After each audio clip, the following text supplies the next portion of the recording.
মাদারীপুরের ইতিহাস, ঐতিহ্য ও সংস্কৃতি সংরক্ষণের লক্ষ্যে মাদারীপুর জেলা প্রশাসনের উদ্যোগে মাদারীপুর মিউজিয়াম নামে একটি জাদুঘর প্রতিষ্ঠা করা হয়।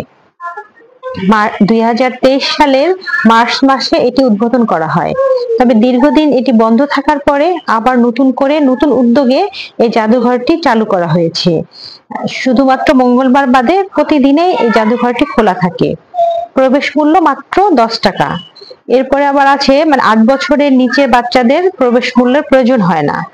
তাই যেহেতু এটি মাদারীপুর শহরের প্রাণকেন্দ্র লেকপাড়ে অবস্থিত, তাই এখানে আসলে সহজে এই জাদুঘরটি ঘুরে দেখতে পারেন।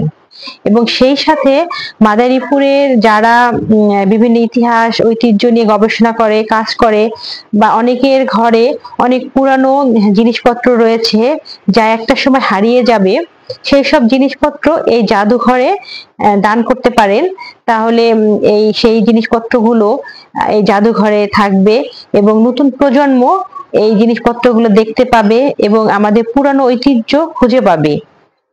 তাই আশা করছি যে যাদের ঘরে অনেক পুরনো ঐতিহ্যবাহী জিনিসপত্র রয়েছে এবং ইতিহাসের কোনো চিহ্ন রয়েছে, এসব জিনিসপত্র আপনারা চাইলে সবার জন্য মাদারীপুরবাসীর জন্য এই জাদুঘরে দিতে পারেন এবং জেলা প্রশাসনের মাধ্যমে এগুলো এই জাদুঘরে দিতে পারবেন।